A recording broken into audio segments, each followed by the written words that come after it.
Good morning, everybody. Welcome to the PTA Council of Howard County's Candidate Forum. I'm Karina Fisher, Vice President of PTAC, and your host and moderator for this event. We're going to start by welcoming all 4 candidates who are running for county executive. Thank you all for being here. Today's forum will be recorded and posted on PTAC's YouTube site. In a few days, people can search for the video directly on YouTube or visit PTAC's website to find the link to the video. PTAC's website is www.ptachc.org. These recordings have allowed our forums to reach hundreds and sometimes over 1,000 more people that are physically able to attend in person. This is a busy county. We want to make sure everybody gets the information. The mission of PTAs at all levels, national, state, county councils, and local schools, is the same, and that is to advocate for all children. PTAC is a countywide, volunteer, nonpartisan, nonprofit charitable organization. We are not part of the school system, but we work in partnership to help make it the best it can be for all of our students. This forum is conducted in accordance with national PTA standards for remaining nonpartisan. All candidates were invited to attend today's forum and participate equally.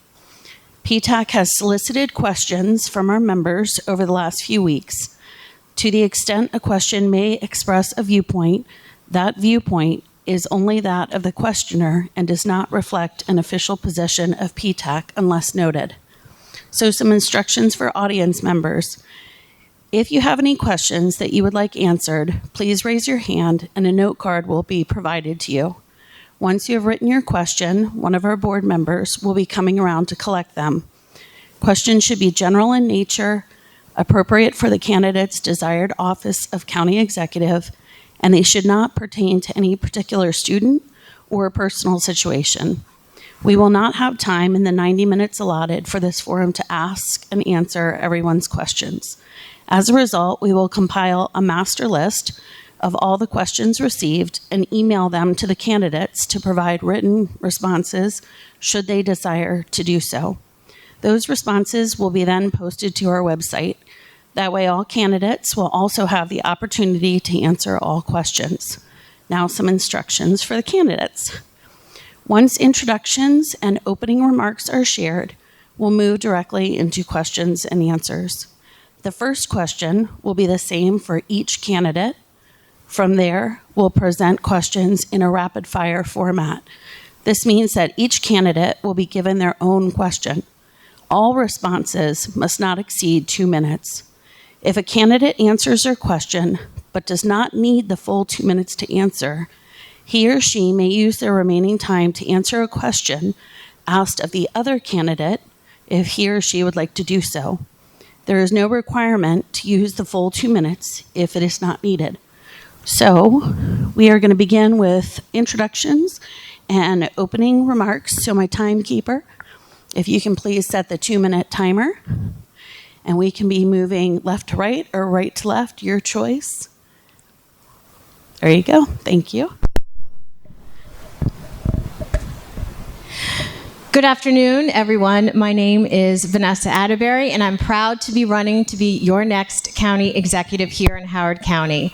I was born and raised here in Howard County, attended public schools where my mother taught for over 30 years, and this is the community that helped shape who I am today.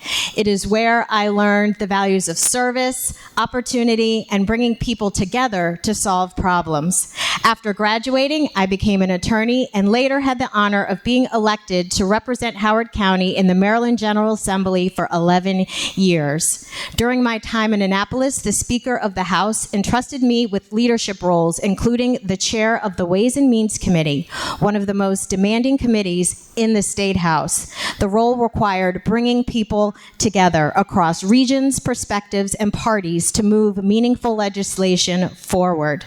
During my time as a state delegate, I was able to pass legislation legislation that made a real difference in people's lives, passing police reform, strengthening gun safety laws, ending child marriage in Maryland, expanding protections for survivors of domestic violence, fighting against Moms for Liberty to create a more inclusive health education framework, and fully implementing the blueprint for Maryland's future to strengthen our public schools. I'm running for county executive because I know Howard County can continue to lead, and I have the experience to help make that happen. Leading a major legislative committee has given me real executive leadership experience, managing complex budgets, building coalitions, and turning big ideas into real policy. I am honored to have earned the endorsement of the Howard County Educators Association, and I look forward to answering more questions from you this afternoon. Thank you. Thank you, Ms. Atterbury, and thank you, Karina. This is probably the most important forum we're going to have this year, even though this is not a huge audience. The people that will be watching later, they have children in Howard County schools. One of my priorities is to get these kids out of the 200 trailers they're in school. These are dangerous situations, and I don't think you really like paying high taxes for kids to be bussed around and go to school in trailers. Having said that, I'm a lifelong Maryland resident. I've spent about 80% of my time in Howard County. I grew up in Marysville. My son went to Elk Ridge Elementary, Elk Ridge Middle School, and later on he graduated from Mount St. Joe and Towson University. He's currently a firefighter right at Station 7. I will protect these students in school.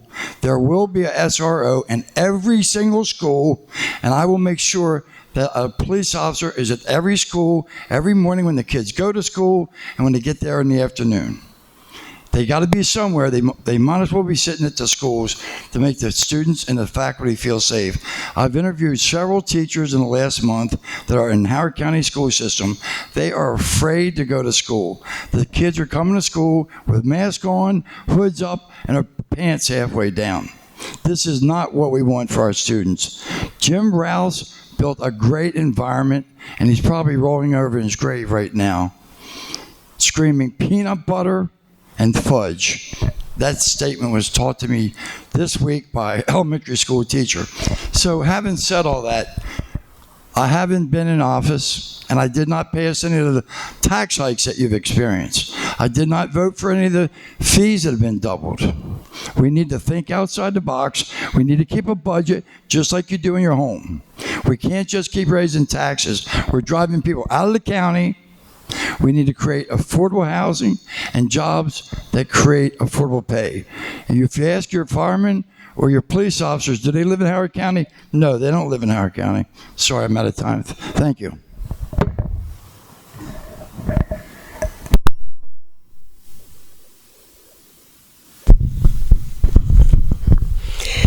Good morning, everyone. I am Deb Young, J-U-N-G, and I'm running to be your next county executive. I am currently a Howard County Council member serving District 4. This is my second term on the council, where I have fought every year to get more money into the school budget. I was one of the lead sponsors of the bill that raised the school surcharge so that new developments would pay their fair share for school construction.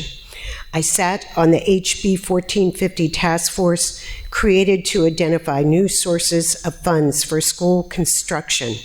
As your next county executive, I will implement those recommendations so that we can replace our aging and overcrowding schools and systems and address the years of underfunding.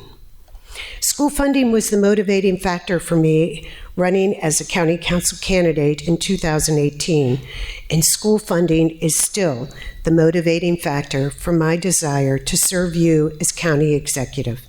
First and foremost, I am a public school mom and a longtime volunteer in all of my daughter's schools, just like many of you. My daughter attended Howard County Public Schools For all 12 years of her education, I volunteered in her classroom when she was in elementary school. I served on the PTA when she was in middle school. As president of the Wild Lake Booster Club, go Cats, I have to say that, I spent countless hours rebuilding the club, bringing in new recruits, and raising money. My work on the Booster Club helped so many of the school's athletic programs that I was the first person with no direct athletic role inducted into Wild Lake's Athletic Hall of Fame. I will never let my daughter forget it. I know that we have the funds to meet our school needs. It's just a matter of priorities. We have a projected 6.3 increase in revenues over the last fiscal year, and I know where I would put those funds as county executive. We need to give our students and staff safe and healthy schools and all the tools they need to succeed. Thank you. I just want to clarify, do we each just have 2 minutes? Because that was well over. Good point.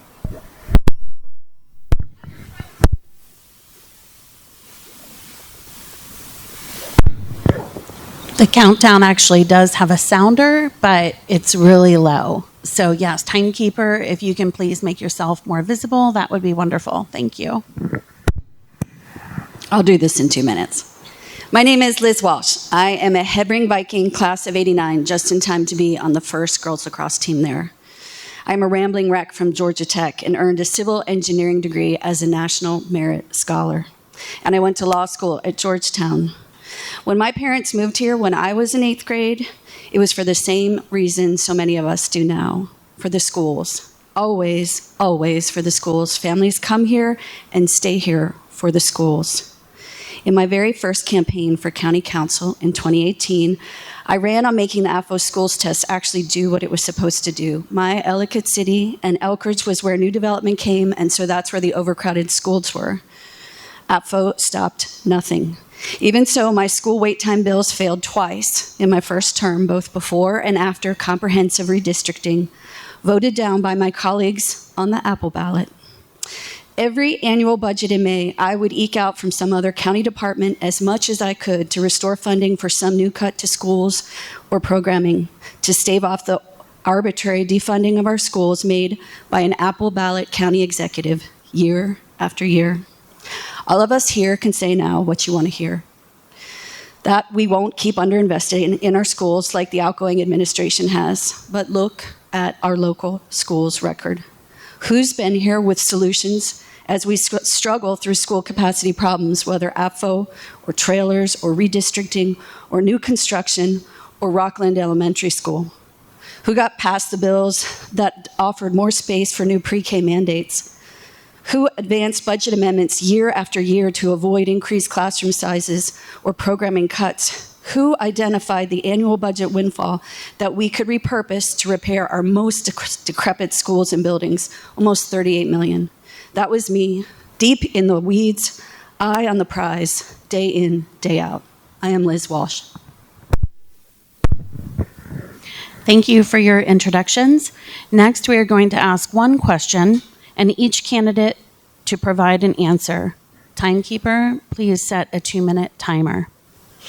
The question, and we'll keep going in the order we started with, so Vanessa Atterbury, to start with you. From your perspective, what are the top 3 challenges facing our school system today?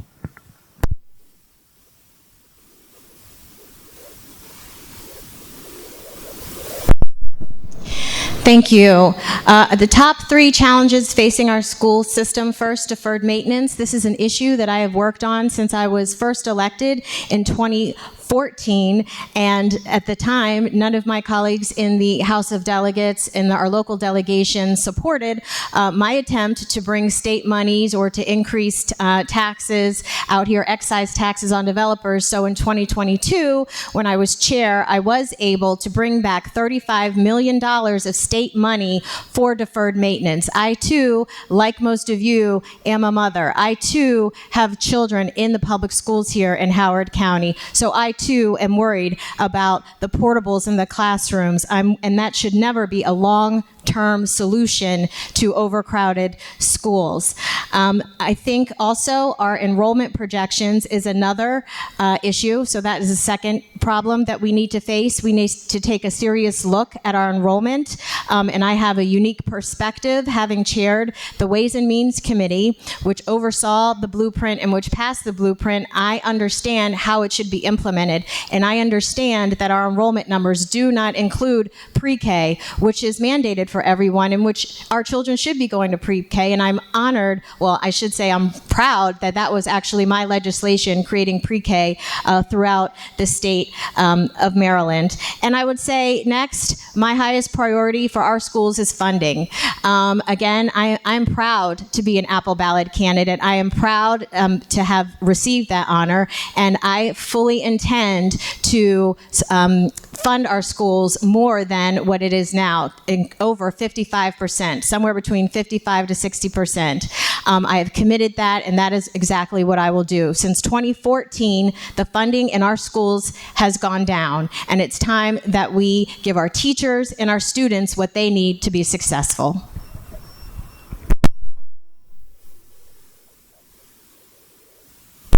Thank you very much. Number one is school safety. I've heard elected officials talk about they've gone into the Hall of Fame for sports and what they're going to do, but they've been in office for almost a decade. If you like the direction that Howard County is going, then continue to put the same people back in office and you'll get the same results. Our taxes have gone up, crime's gone up, while education's gone down. Affordable housing isn't even a question anymore. We need to create affordable housing, which, what does it have to do with schools? It has a lot to do. You want your teachers to be able to live where they teach. Rouse's plan was to create 10 neighborhoods. The neighborhoods can't afford to live here anymore. We need to create affordable housing for people to create generational wealth, and you need to think outside the box. We've lost jobs, federal jobs, and we need to make Howard County the health hub of the United States. We're going to create GNA, CNA, phlebotomists, anybody in the medical field will have high-paying jobs in Howard County. Also, addressing the Apple ballot, I've talked to at least 20 teachers in the past 2 weeks, and I asked them about being sponsored by the Apple ballot. No teacher I ever talked to voted on who's on the Apple ballot. I think it's a small board of people that the union controls. Does anybody know how many people actually vote on the Apple ballot? Because I don't, and I haven't talked to one teacher in Howard County that decides who is on this Apple ballot. Having said that, I've got 16 seconds left. We got to come up with a new plan. What's been working isn't working. If you want the same thing, vote for the same people. Thank you.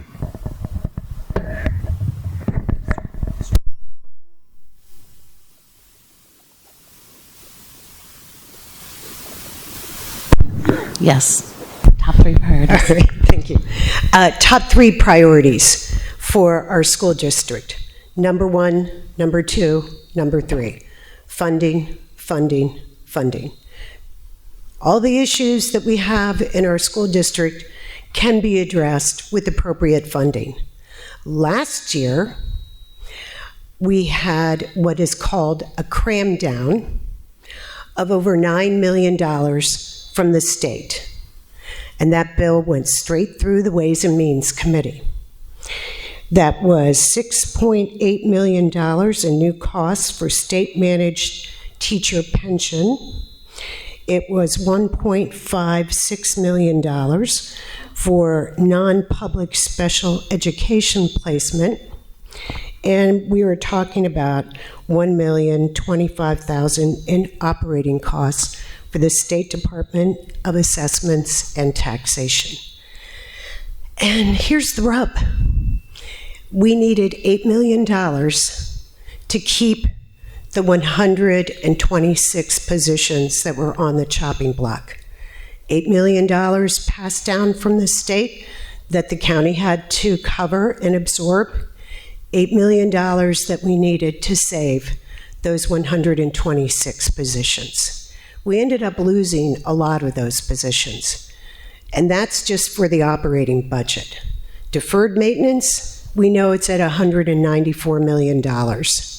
And the only way that we can make sure that we're addressing deferred maintenance is to make sure that we make that our number one priority with all of the other issues regarding the need for school funding.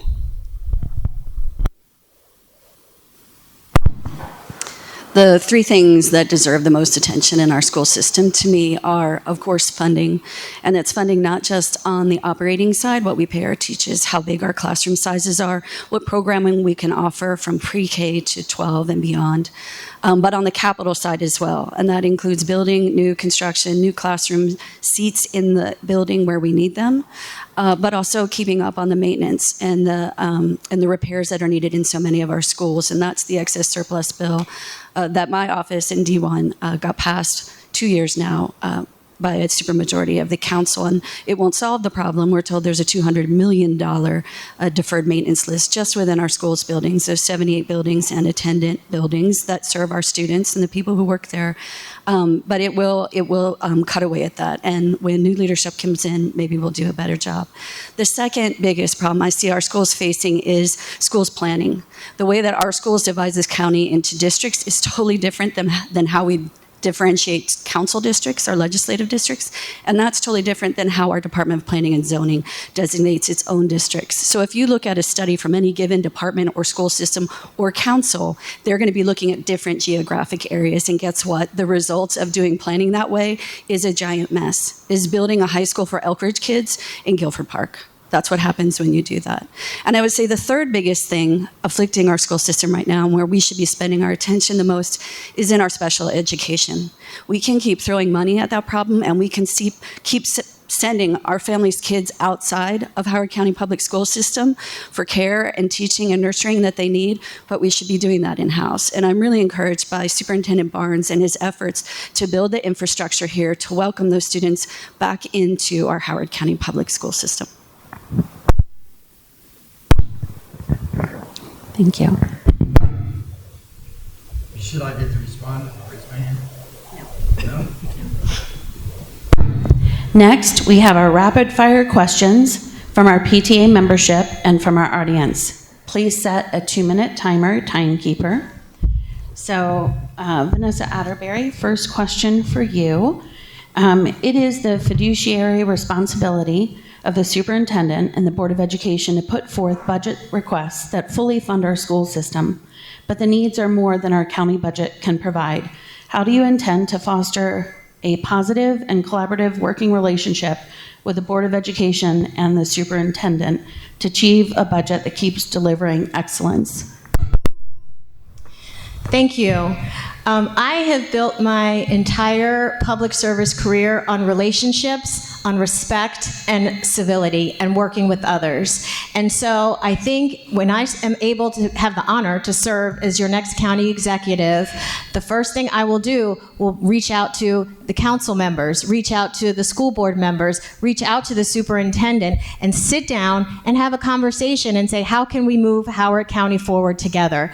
It's really all that simple, is having relationships and having respect for one another. So when you have to make those tough decisions, you understand that we all want the best for our schools, we all want the best for our teachers, and we all want the best for our students, and we have to work together, we have to get along to find effective solutions. It doesn't make sense to be combative and to argue. I'm about making good policy to continue to make this county great. Question, Bob Cockey. What is your position on strengthening vocational and technical training opportunities for our high school students who are not on the college path by choice, interest, or economic barriers? That's a good question, and I think the two schools we have right now for technical training are probably the premier schools in the entire state of Maryland. And Apple Ford has been a big part of this. So having said that, We need more corporations in Howard County to contribute to teaching these people, because it's actually going to benefit them. When they can train welders, when they can train automobile mechanics, plumbers, that's only going to help their businesses. But back to the funding part. You cannot put a fire out by throwing gasoline on it. Funding schools, funding schools. Yes, schools need to be funded, but you have to account for how the money's used. Baltimore City is a great example of funding schools. They get approximately $19,000 a year per student, and they don't get an education. So if you think that throwing more money into the school system is going to fix the problem, that's not going to fix the problem. You need SROs in there. We need a pair of teachers. The best salary in the state of Maryland. We don't need to lose them to Carroll County. We don't need to lose them to Frederick County, et cetera, et cetera. Everything starts with education. Education drives the second E, which is the economy. Your students have to be ready for the future. They need to be well educated. But the teachers and the students need to feel safe when they go to school. Thank you. Thank you. Question for Deb Young. The budget process for the Board of Education is often plagued with uncertainty, leading to many changes during the process that is highly stressful to stakeholders. What would you do to add more certainty to the process and transparency to the community as we work through the lengthy budget process each year?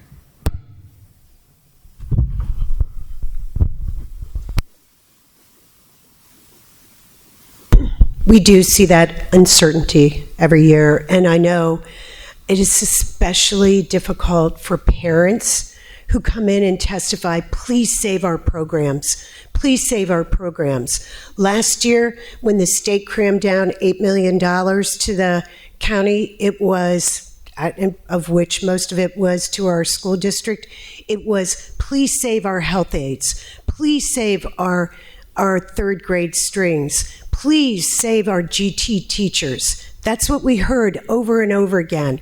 And there were rallies, and there were phone calls, and there were hundreds of emails. What can we do?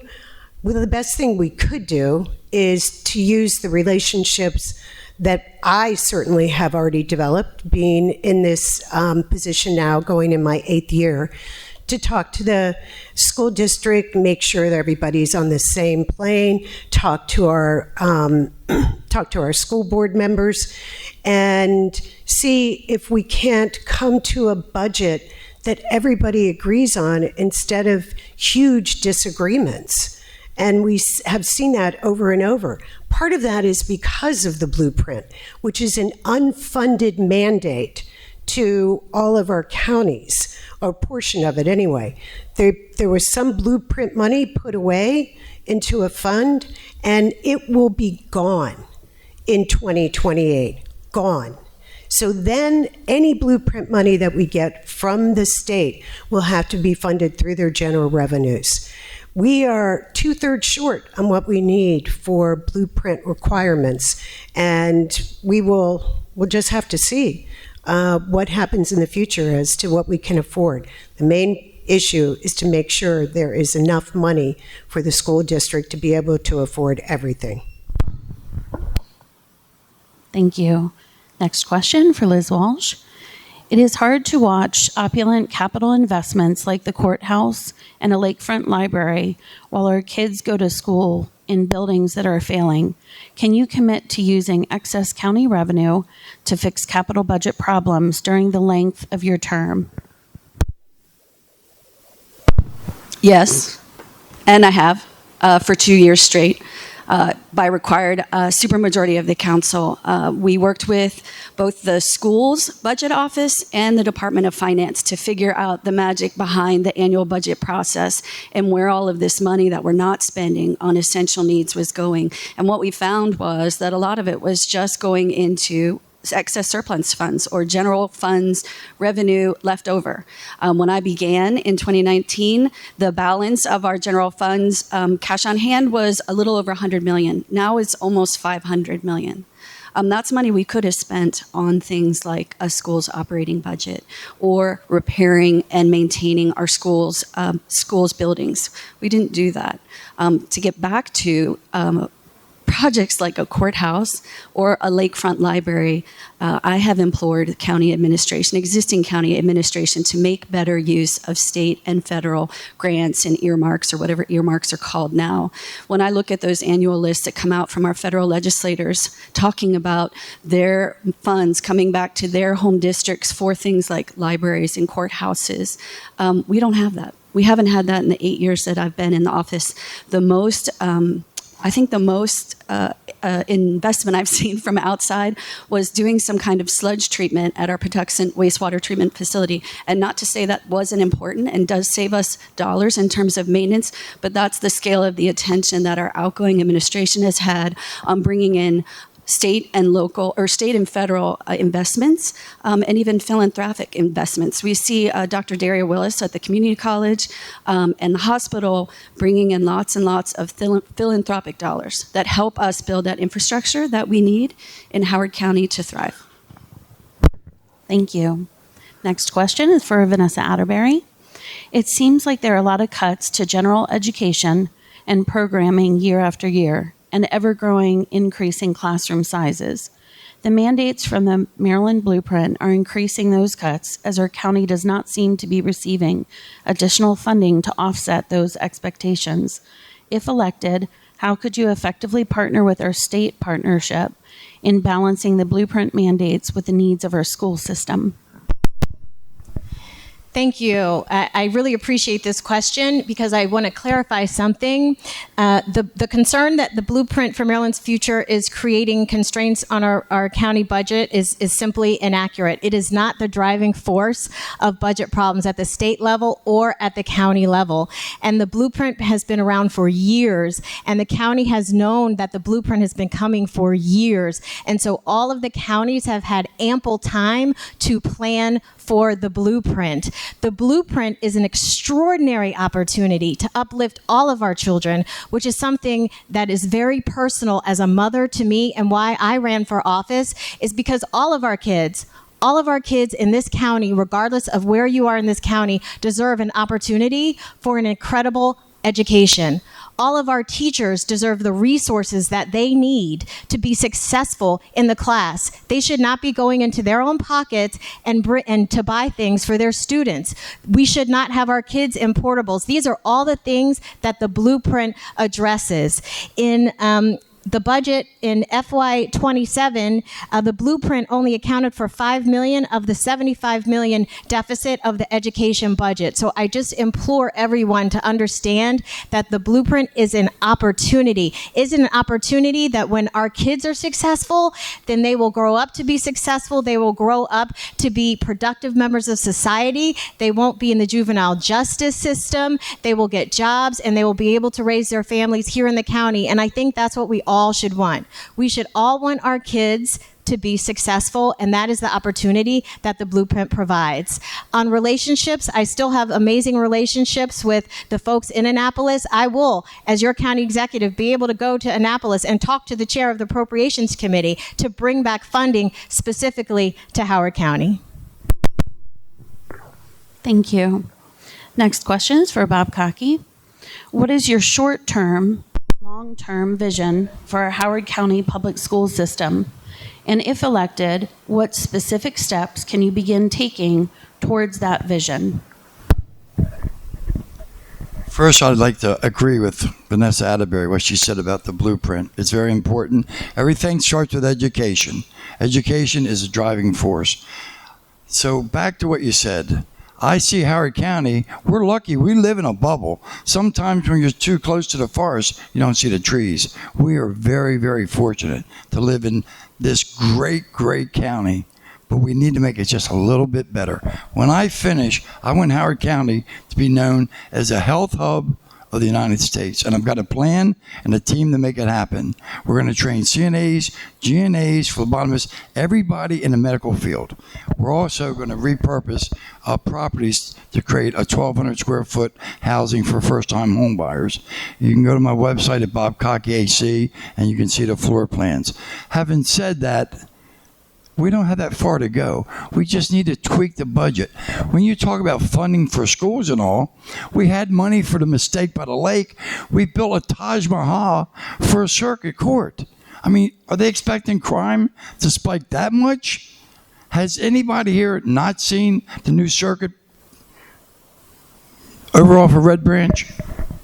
It's a monstrosity. That money could have been well spent fixing up our schools, and we're going to need more affordable health care. We need to build extensions to the hospital, one in Western Howard County, one down by Maple Lawn. All we got to do is copy off what St. Agnes did on Route 40.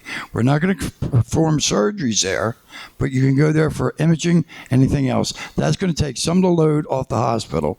It also creates high-paying jobs for the people that we train to work there and take care of our citizens in Howard County, because we're going to let them age in place. That's my goal. Aging in place, affordability. We're going to get back to where we were 20 years ago. It's common sense. It's not rocket science. Thank you. Thank you. Next question is for Deb Young. Redistricting is a process that is very disruptive to our community and to our children. There are times where the redistricting process must occur, such as when a new school opens, but others, like the emergency redistricting of Bryant Woods Elementary, are the direct result of county decisions regarding new development. Please share your thoughts on how the county can make land use decisions and policy changes in a way that creates more stability for our community and our neighborhoods.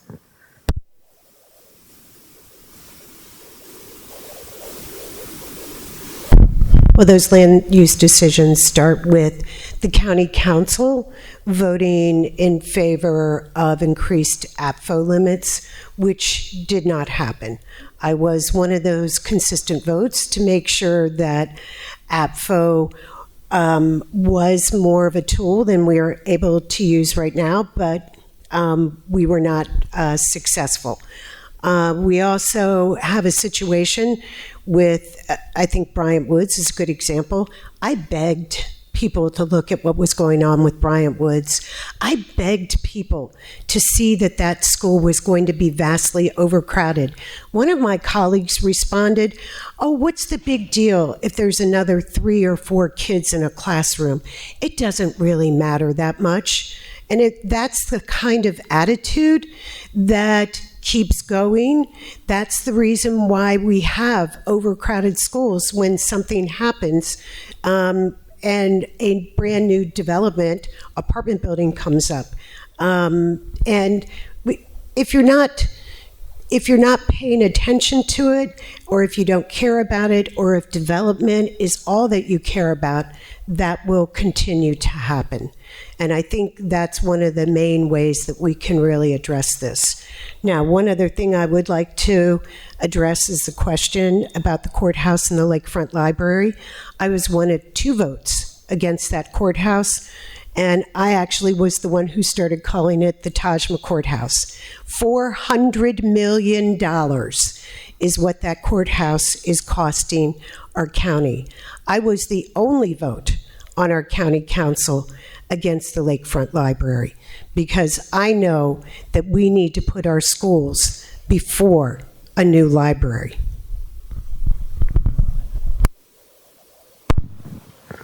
Thank you. Next question is to Liz Walsh. Where do you stand in regard to development and the loosening of APFO regulations? Do you support APFO exemptions and/or incentivizing development by lowering the school surcharge fee that is charged? I do not support any weakening of our current APFO regulations, as is they hardly serve any purpose in terms of allowing development to keep pace with where we have schools capacity. Instead, we see a really reactive response from local government. That is, private developers build where it's most profitable and at the highest possible density, and we play catch up for decades. We build schools where they don't belong. We overcrowd schools where the kids are. We put a bunch of trailers in the back so there's not a schoolyard anymore. It makes no sense, but we continue to do it. I think first thing to do when I get in office is make sure that those planning districts are aligned. Even as the APFO law is written, it talks about districts and concepts that no longer exist. We've decoupled from a school planning district what we do as a local government. And until we correct that, we're going to keep making the same mistake over and over again. I think this would be a good time to mention public financing. The driver behind those schools overcrowding is development, is the for-profit developers who come in and make and exploit the best use of the land for their own purposes. If we are not in a position to control and check that as it comes, we will be digging ourselves out of a hole forever and ever, and that's where we have been. I think for any candidate, whether it's at the local council level or at the county executive level, you need to look at where the money funding those campaigns comes from. Because if it's as it has been before, the same people making decisions were put into those decision-making offices by the for-profit entities that continue to crowd our schools. APFO regulations were put there for a reason. They've been tried to be weakened for a reason, and that reason is always money.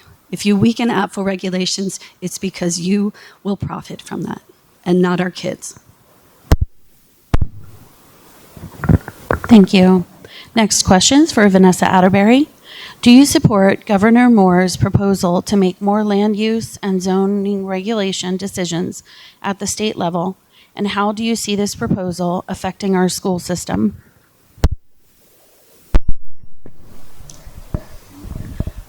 Well, I'm not in Annapolis anymore, so I don't get a vote on that piece of legislation.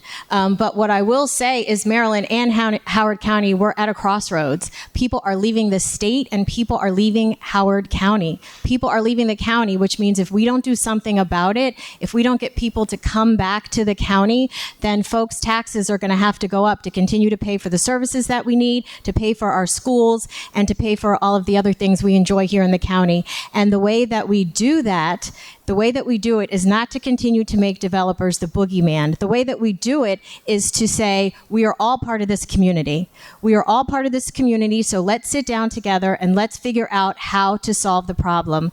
Let's figure out how to have affordable housing. Let's figure out how to have workforce housing where it makes sense, not where it's going to overcrowd our schools. I get it. I'm a mom. My son in public school here sits in a class of 35 kids. I'm not happy about that.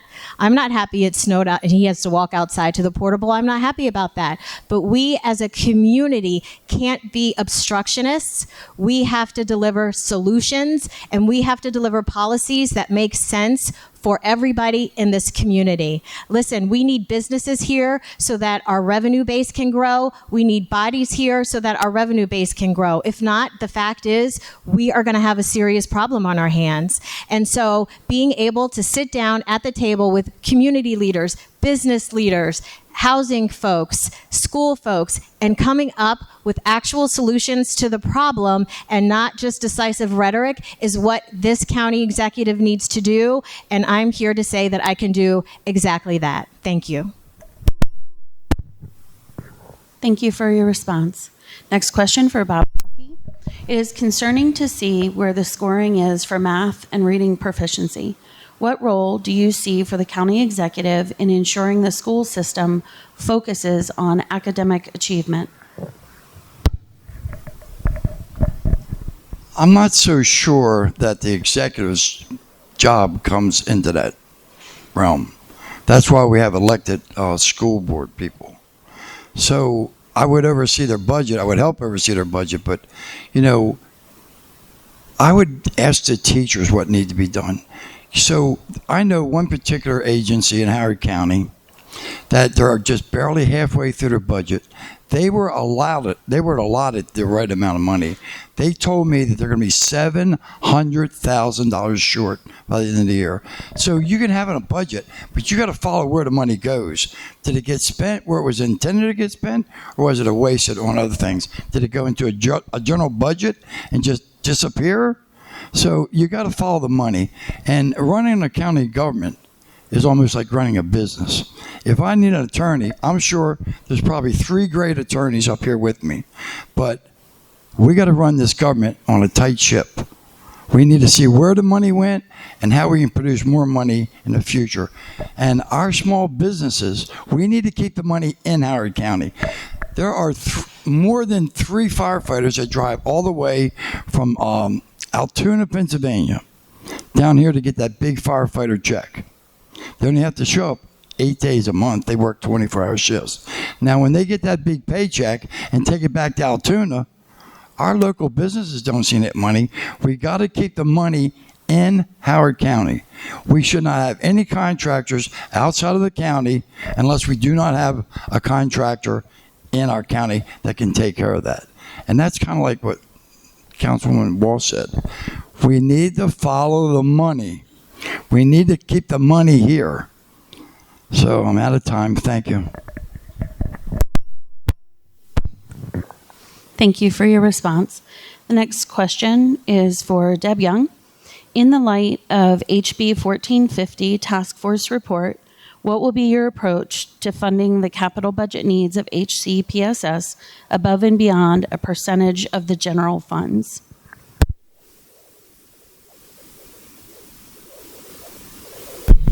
Well, thank you for that question, Karina. HB 1450 was a task force that was created by the Senate and the House to try and find more ways to identify capital funds in our county that can go over to address the capital needs in the school district. We spent over a year on that task force fighting about whether there was any money or any place whatsoever to identify more money that could go over to the school district, or whether there was more than what was identified. Ultimately, the task force report found one thing, that we should give at least 50% of PAYGO to the school district. That was it. So myself, Senator Hester, school board members Jolene Mosley and Jackie McCoy, and Terry Marcus, who was the PTAC president at the time, wrote what we called addendum to that report. And we put in all of the things that we felt were potentially identified, which included maybe all of the PAYGO, which included anything that came in that was a surplus over and above what the county anticipated, which, by the way, the county's anticipating a 6.3% revenue, more than what they thought would come in this year.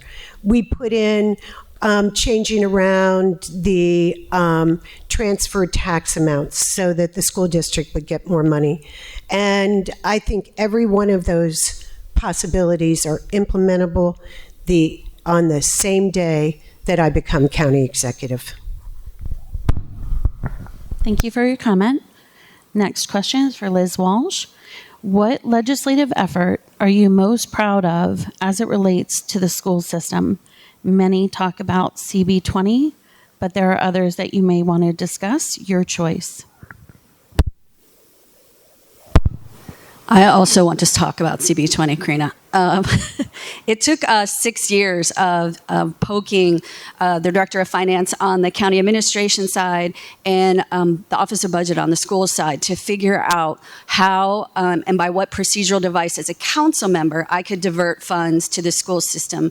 Under our county charter, the powers of the council are pretty limited as regards budget, and I couldn't do anything unless I found 3 out of 5 people to do it.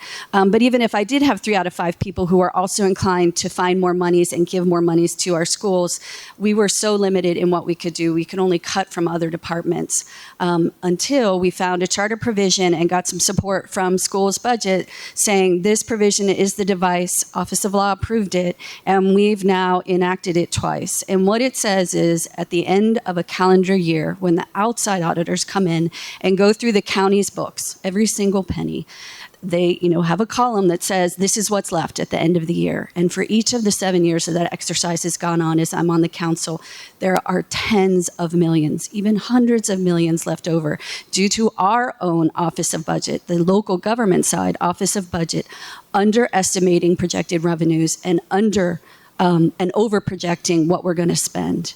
And that delta year after year is actual teachers in a classroom, is actual fixes at a school building. And it has starved our schools, both on the operating and the capital side, for 7 years. Through the pandemic, after the pandemic, before the pandemic, it didn't matter. We were doing it consistently. CB20 last year in 2025 and now CB10 in 2026 used the extraordinary device allowed by charter with the supermajority of the council to take excess surplus funds, and that's not even the tens of millions or the hundreds of millions. That's what's left off after all the minuses are. We give that to the schools. Carte blanche, no questions asked. Last year it was $38 million. Hopefully this year it's another 38. Thank you for your response. Just an update with where we are kind of in the forum and the structure of it. Because our county executive candidates are so focused in answering their questions and so wonderful and sticking to the 2 minutes, we actually have concluded the 3 questions that were picked from our membership. So what I'm going to do is transition, because we have time, to some questions that were submitted from the audience in note cards. And depending on where we are after this round, I might either ask additional questions if there are additional note cards, or I'm going to ask a same question to all candidates. So just an update, same 2-minute rule applies. So next question is for Vanessa Atterbury. Please explain your campaign finances and how you safeguard against outside pressure/influence. Thank you for that question. So my entire legislative career, which has been 11 years, has been privately financed, and not once, my record reflects not once, just because someone has donated to my campaign means I do what they tell me to do. And if you know me personally, you know that could not happen.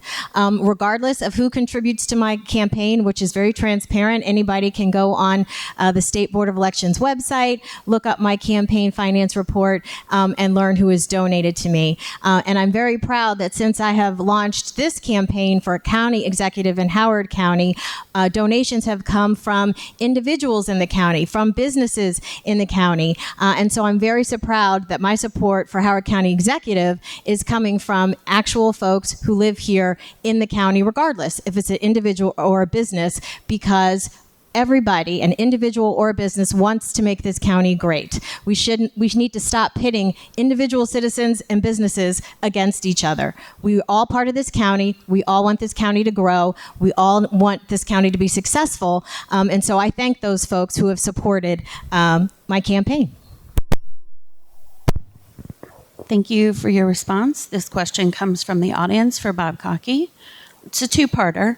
What practical experience do you have balancing budgets?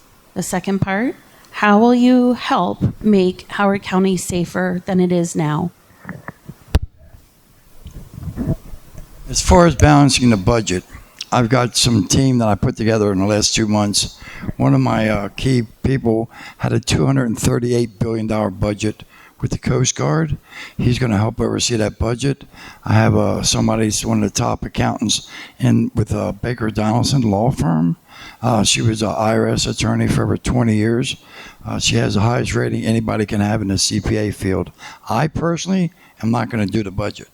I'm going to be the cheerleader. I'm going to make sure that the businesses who do not have a union, the teachers have a union. My son, who's a firefighter, he has a union. Everybody's got a union except the small businesses who employ 99% of the population. I'm going to be out visiting businesses, making sure that the inspections are fair and that they're keeping clean, reputable businesses. We need to support small businesses. Like I said earlier, we need to keep the money in Howard County. That's what I'm going to do. Thank you.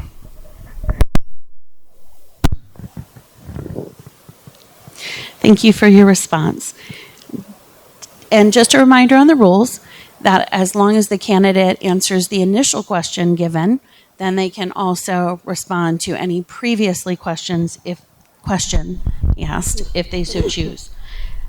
Question for Deb Young. What endorsement are you most proud of and why?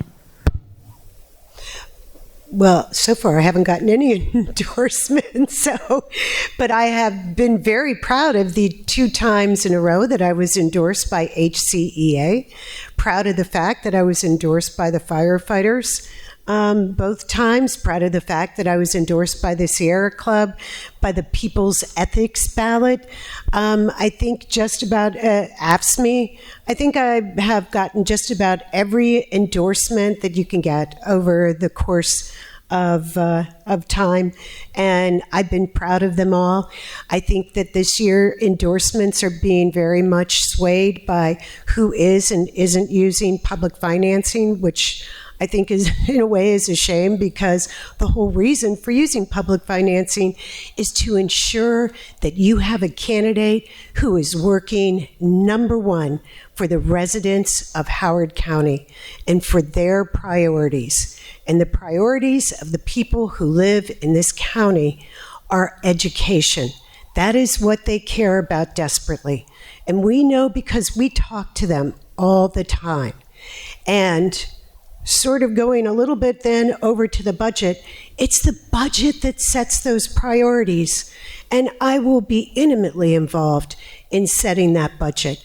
And I will be intimately involved with the people who work with the school district to make sure that those needs are being met. I want people in this county to know where my priorities are through that budget. And it won't be giving out favors to friends. It won't be seeing that people get tens of millions of dollars to work on a project. It won't be the wants versus the needs. Our schools are our needs, and that's where the priority will be in my budget. Thank you for your response. Next question is for Liz Walsh. This is explicit to schools only. How can we establish safety for our immigrant students and ICE enforcement at schools, daycares, and places of learning? There's actually state law that applies to a lot of those places right now and has since the end of the last legislative session in Annapolis last year. The Maryland Values Act passed. It was sponsored by Delegate Trassa, Delegate Hill, and Delegate Philmark from Howard County. And what it provided was that in certain public spaces that are occupied by predominantly students, whether libraries, public schools, and any hospitals that get a significant amount of state funding, that there are clearly demarcated places for the public, including ICE, and places not for the public, including ICE. And using the best lawyer in Maryland, Attorney General Brown, guidance was provided to those entities to put in action that guidance and to make very clear that our schools will be made and kept as safe as they possibly can. Just last month, in February, the council passed, by a supermajority, a bill that would extend that Maryland Values Act here in Howard County. I modeled it after something that Montgomery County was putting forward with some help from CASA. We did the same thing here on an expedited basis because we were already meeting and working on ways to keep our citizens and residents safe. But that extended that to places like public parking lots. I will say that as a mom of a kid at high school, when I drop off lunch more than I like to, I only noticed in the last couple of weeks that we had put up that signage at the front door. We have, I think for safety reasons, already kind of grayed in those entrances so people approaching the school buildings can't see what's on the inside, but the inside people can see what's outside. I think there's lots more work to do, and I would say that I'm concerned about enrollment dropping in districts that have a high predominance of our immigrant families, where they're afraid to have their kids attend school because they don't know what their child will come home to at the end of the day or what will happen to their child when they're not with them.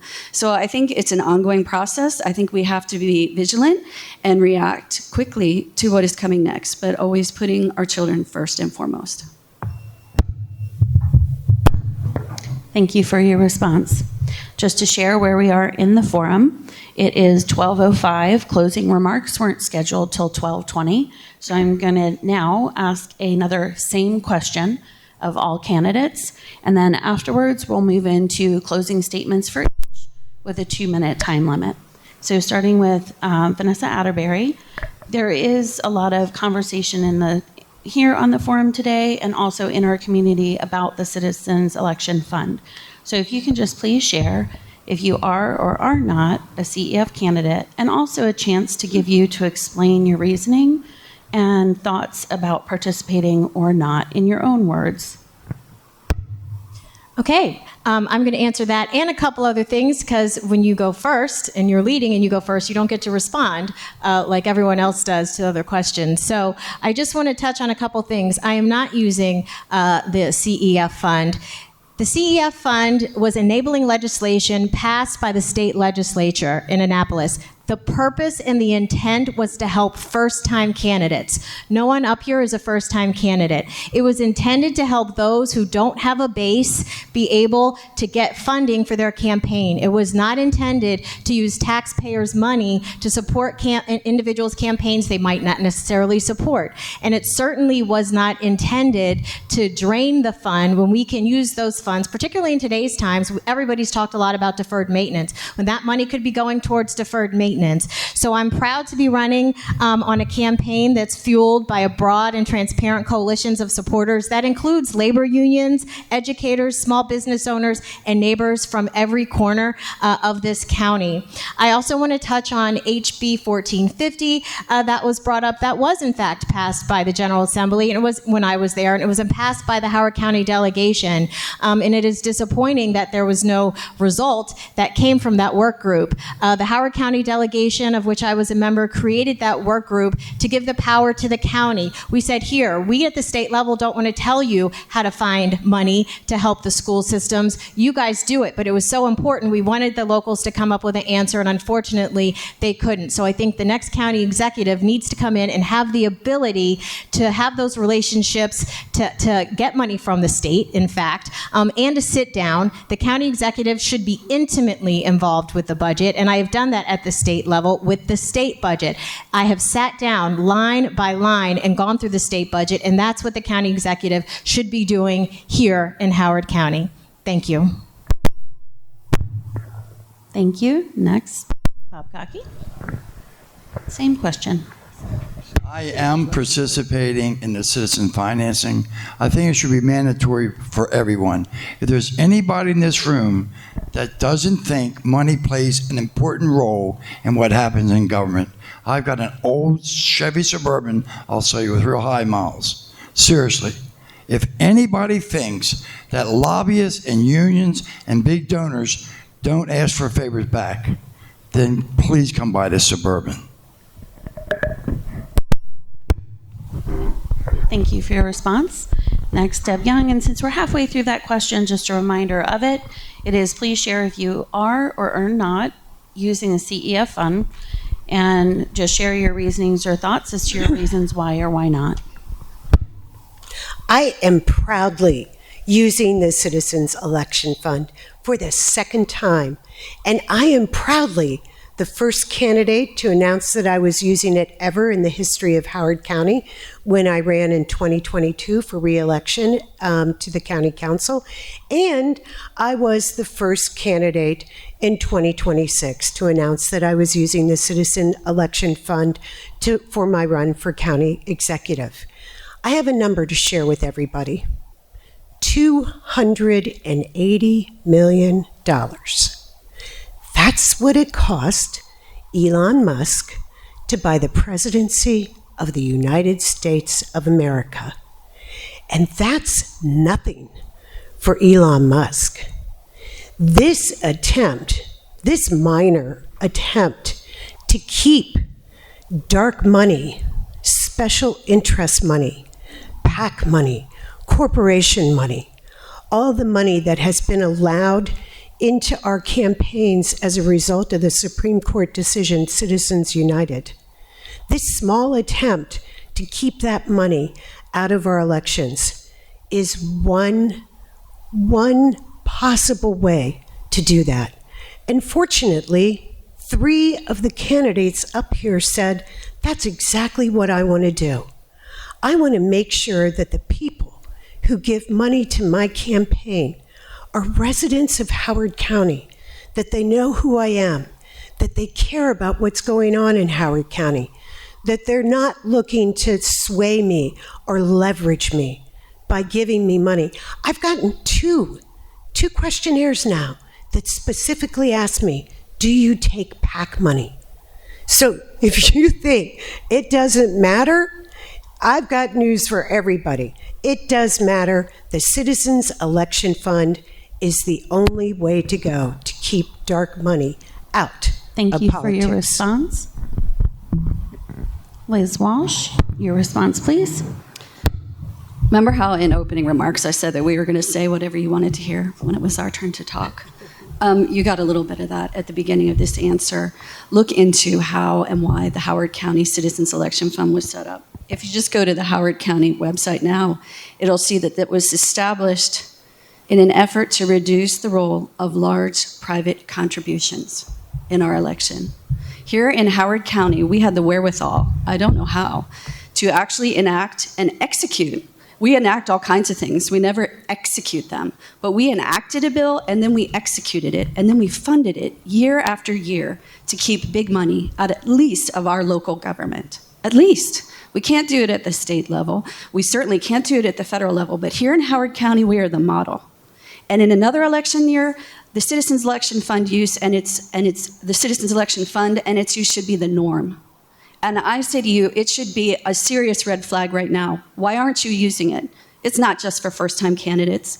County Executive Alan Kittleman modeled it at the executive level in the last election cycle. Joan Pontius, never heard of her before, ran in D5 and almost took out an incumbent using Citizens Election Fund, for sure. It levels the playing field, but it levels the playing field across the board. This county is not for sale. This county never should have been for sale, and Citizens Election Fund stops that from happening. Of course, I am a Citizens Election Fund. Of course, I support public financing. I used it the first election cycle it was available and returned to our Howard County Department of Finance $33,000. I didn't need it to win a primary by 70% against an extraordinarily well-funded candidate. Spent 3.5 times what I did. You shouldn't use money to buy the people who represent you in public office, period. Thank you for your response. And it is 12:13, so timekeeper, if I could have your attention. Thank you, thank you.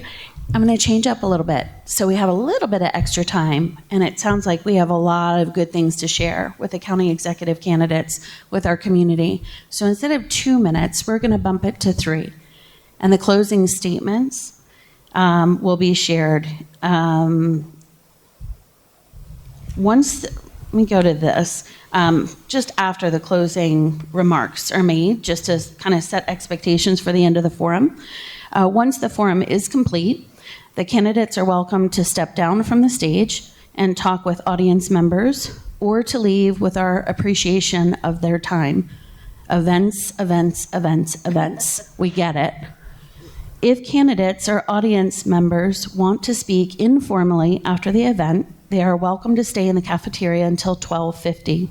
After that, we ask that everyone continue conversations outside the cafeteria so that we make our way for those state delegate candidates joining us for the 1 to 3 p.m. portion of the PTAC candidate forum. For those audience members staying for the second session, please be back inside the cafeteria and seated by 1 p.m.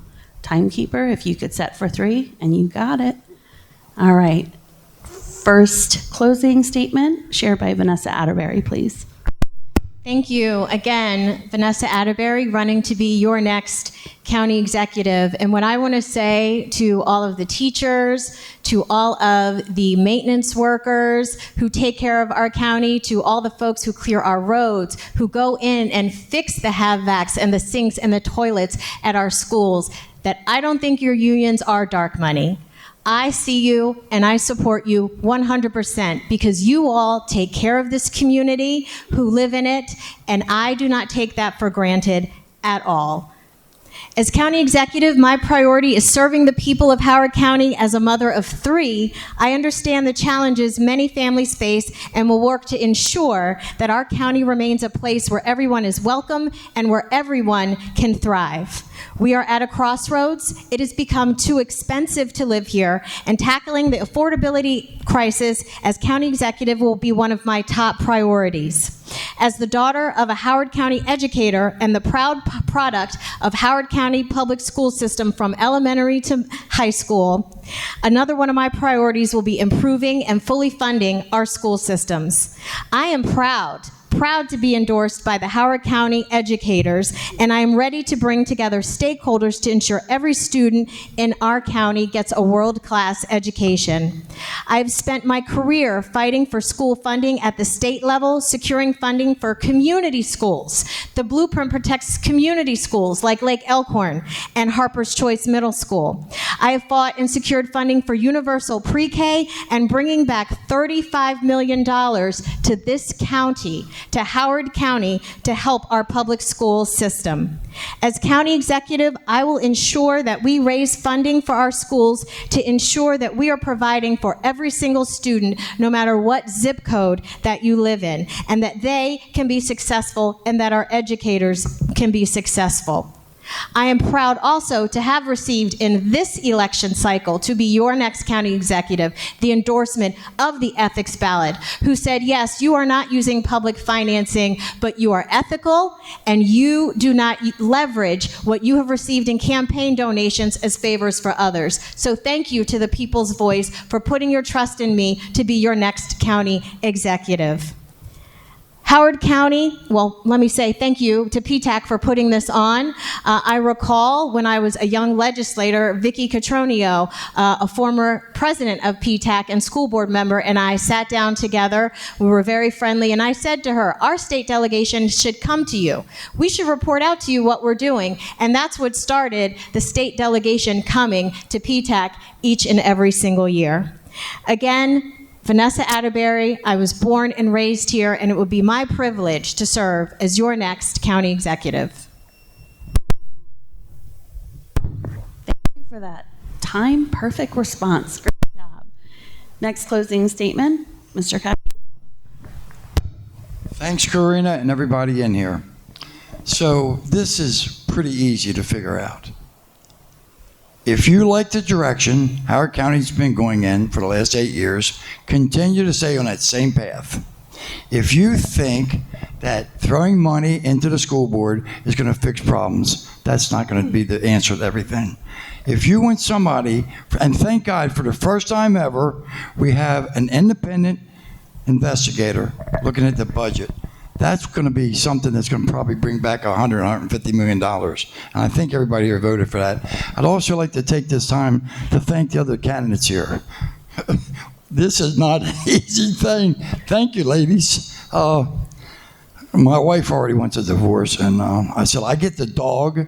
And other than that, just do your homework, follow the money. Do you want, no offense, ladies, do you want a good lawyer to lead your business, or do you want a businessman to study the budget, be a team leader who's already put the great team together? Do you want a business person to run your county and be fiscally responsible, or do you want an attorney? Thank you.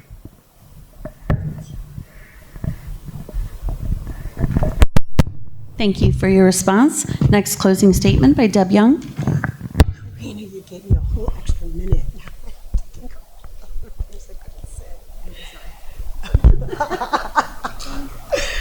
Okay, no.